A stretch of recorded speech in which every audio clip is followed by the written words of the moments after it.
Hello and welcome back to another stock analysis on Stock Market Palantir. Make sure to subscribe and let us know your thoughts in the comments. Now, let's hear from our analysts. We're diving right into a name that has just completely dominated market chatter and, frankly, extreme polarization since the start of 2026, Brand Engagement Network, Inc., or BNAI. The stock is highly speculative right now, trading around $2.32 a share after its 1-for-10 reverse split back in December. And with this highly volatile trading volume and a tiny market cap hovering somewhere between, $8 and $12 million, this situation presents a textbook high-stakes binary outcome. So the central question is this: is this microcap valuation a legitimate asymmetric upside play driven by a structural short squeeze on top of a successful commercial pivot? Or is this just a deeply distressed financial equity heading for, inevitable dilution and a death spiral? I'm going to argue that the technical scarcity and some critical validation make BNAI a really compelling tactical long trade. And I'm coming at this from a fundamentally different angle. Look, while the technicals are screaming, and you can't ignore that, they are entirely secondary to the catastrophic financial reality that BNI faces. I contend that this stock is an unsustainable financial trap. The core valuation is just completely detached from any operational reality. And the precarious balance sheet pretty much ensures that any temporary squeeze is just going to be followed by a brutal dilution event that will crush any investor trying to hold this thing long term. Okay, so let's start with the market plumbing, because that really is the urgent, immediate driver of BNI's price action. The most glaring technical anomaly right now is the cost to borrow rate, which stands at an exorbitant 44.52%. That number is certainly loud. It is more than loud. It's a distress signal. To give some context, a normal, highly liquid, stable stock often trades with a CTB of maybe 0.5%? When you see a cost approaching 45%, you are dealing with a crisis of supply. It's a tinderbox scenario indicating that the lendable shares available to short sellers have been, for all intents and purposes, exhausted. Think of the CTB as the daily interest rate that short sellers have to pay to maintain their bet against the stock. At 44.52%, they're just bleeding capital daily simply to keep their positions open. The implications of this cost bleed are profound. This isn't just a high fee, it forces a tactical behavior.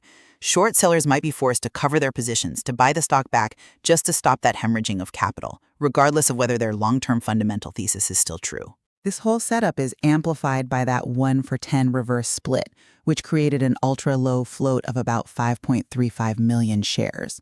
So what that means functionally is that small capital inflows, maybe a purchase order of, say, $500,000, can consume a massive percentage of the daily tradable supply, and that can drive the price up disproportionately and very, very quickly.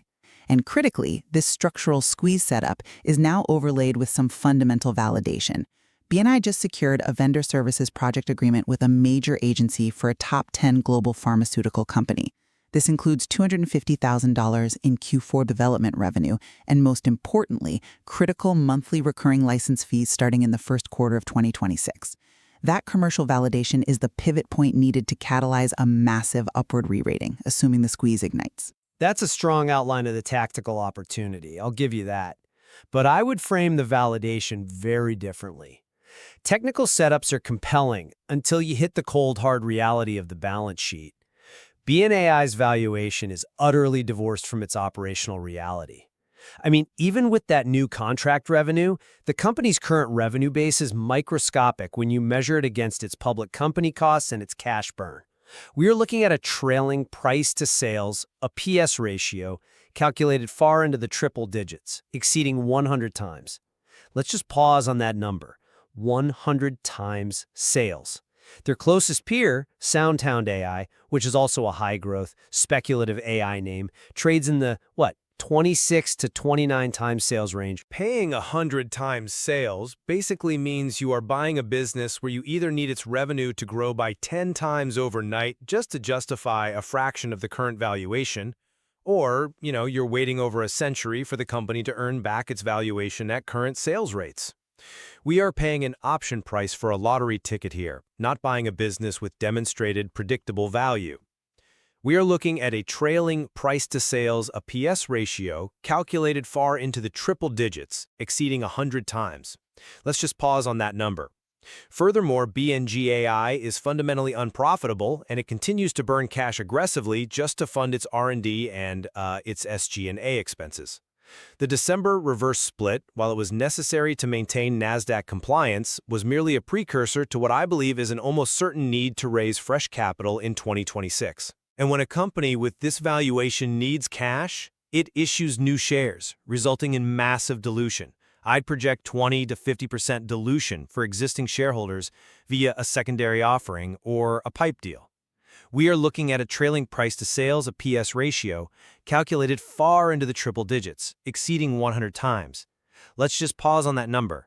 The persistence of the short interest, ranging from 3.85% to 6.08% of the float, despite that punitive 44.52% borrow rate, indicates a hardened bearish constituency.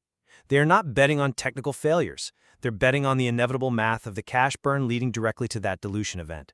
I hear your argument on dilution, but let me ask you directly. How long can a short seller realistically sustain a 45% daily interest rate on their borrowed shares before the pain just forces them out? The urgency created by that cost to borrow, that daily capital bleed, it overshadows the intermediate-term fundamental concerns precisely because it forces tactical, immediate behavior. I mean, short sellers have a finite amount of capital to absorb those fees. That pressure alone is enough to overcome skepticism, at least temporarily. And furthermore, the few analysts covering the name, who I assume have a decent view of the commercial pipeline, have set a consensus price target of $20. Now, while that figure certainly implies a very optimistic blue sky scenario, it provides a massive psychological anchor for retail investors, suggesting over 800% upside potential. The market clearly recognizes the structural potential for a massive upward re-rating here if that Q1 recurring revenue materializes. I'm just not convinced that a psychological anchor based on an analyst target, which assumes flawless execution and zero dilution, is a sufficient counter to structural financial risk. Let's stick to the core mechanics of supply. While the short squeeze is a threat, the immediate supply-side risk is far more pressing and, frankly, catastrophic. The registered supply overhang. S1 filings and the subsequent 424B3 prospectuses clearly indicate that millions of shares, these are shares from previous private placements and offerings, are registered for resale. We need to clarify what this means for the average investor. These early, discounted investors, they need the SEC to declare an effect filing on those registration statements. Think of the effect filing as the final stamp of approval from the SEC that removes the trading restrictions, essentially giving those early investors the legal green light to dump their shares onto the open market. This creates a literal wall of supply that will cap any upward momentum, regardless of the short squeeze pressure. The moment the effect filing hits Edgar, that supply is going to overwhelm the thin 5.35 million share float. That overhang is indeed a serious structural headache. And the timing of that effect filing is the central variable. But let's also clarify another supply-side issue that frequently confuses investors: the BNAW warrant overhang. Many data sources list warrants with a critical $2.08 strike price, which, if that were true, would mean they are immediately in the money at the current $232 stock price and would act as an immediate cap as holders could exercise and arbitrage the stock. But the BNAW warrants are trading at an extremely low price, something like 4.7 cents. If the 208 strike were valid, the warrants would be trading closer to their intrinsic value of what? 24 cents or higher. The fact that they are priced so low strongly suggests the market believes the legacy $11.50 strike applies. Think of the warrants like a coupon to buy the stock leader. If the coupon price is $11.50 and the stock is only $2.32, that coupon is basically worthless right now.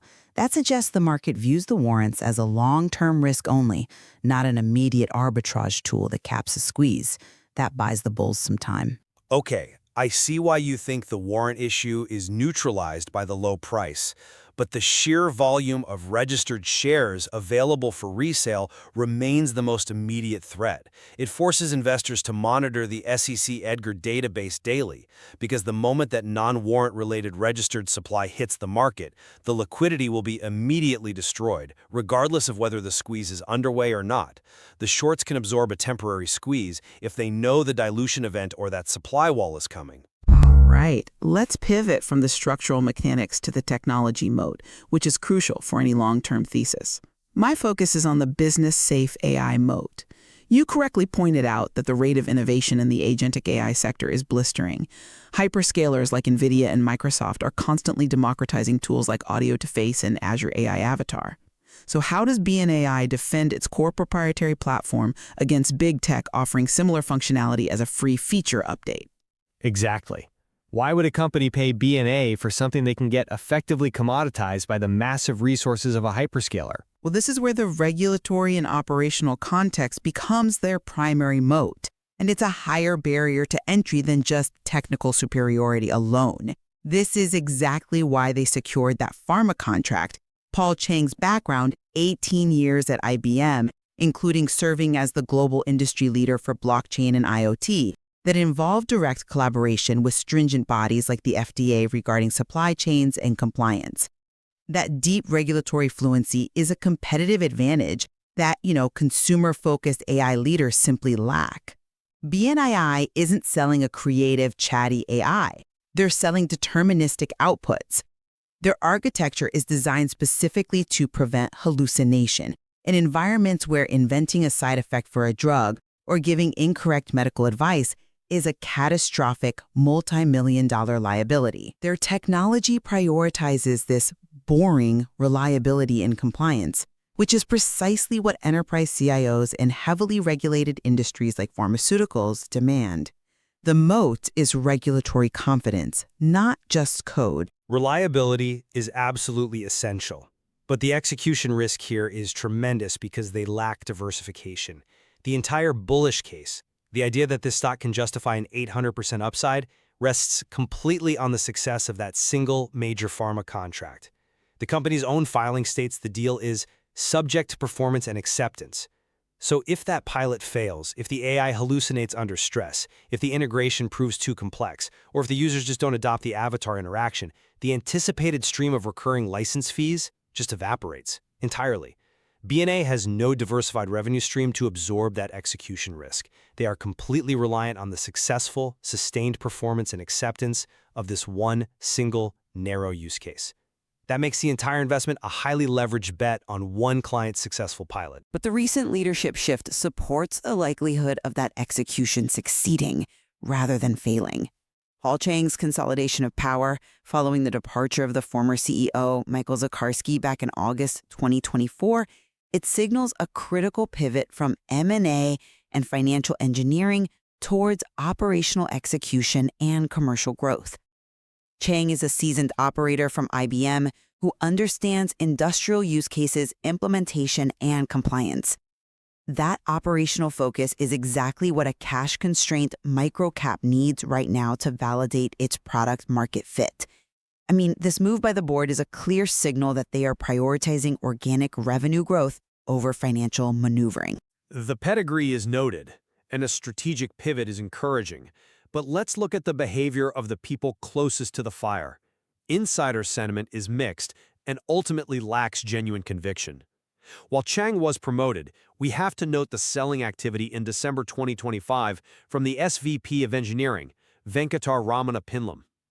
But here is the crucial missing piece of the bullish puzzle: the complete absence of aggressive, open market buying by the CEO or the board at these currently depressed price levels. If the stock truly has 800% implied upside, and they are confident in the commercial success of that pharma pivot, why aren't the insiders, who have the deepest insight into the commercial pipeline, demonstrating their conviction through aggressive purchases? Their caution suggests even they are wary of the stock's immediate floor and are likely factoring in the probability of future dilution that we discussed earlier. You just can't argue for massive asymmetric upside while the key players are sitting on the sidelines. It is fair to say that aggressive insider buying would be a powerful signal, but we also have to acknowledge that sometimes Insiders have liquidity needs or simply can't risk compounding their existing wealth exposure, especially when their compensation is all tied up in options.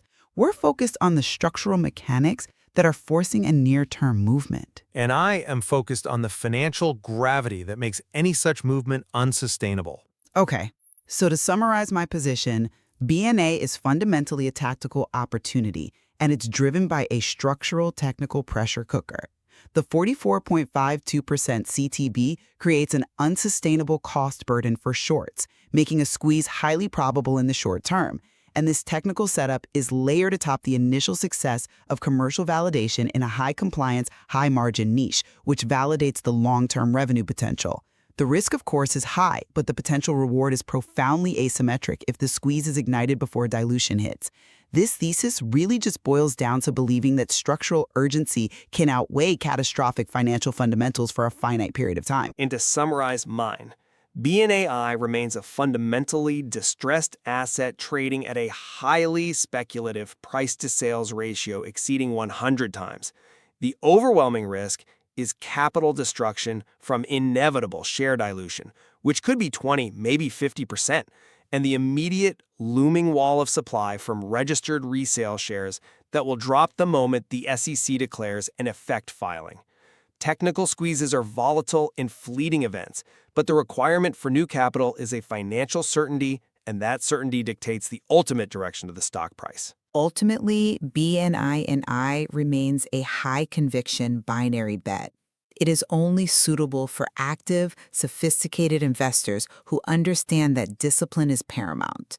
The fundamental risk demands that any long position must be defended with a strict stop-loss, ideally below the psychological $2 support level, recognizing the severe downside if the financial gravity overcomes the structural squeeze pressure. Right. It requires constant monitoring of both the balance sheet for signs of capital raises and the SEC filings for those supply overhangs. Whether the technical structure can win against the financial reality is the core tension here, and the answer will be decided in the next quarter. There's clearly much more to explore in the material, but for now, the verdict rests on whether urgency or certainty prevails. If you enjoyed this video, subscribe to the Stock Market Palantir channel for more stock reviews like this. Thanks for watching, and see you next video.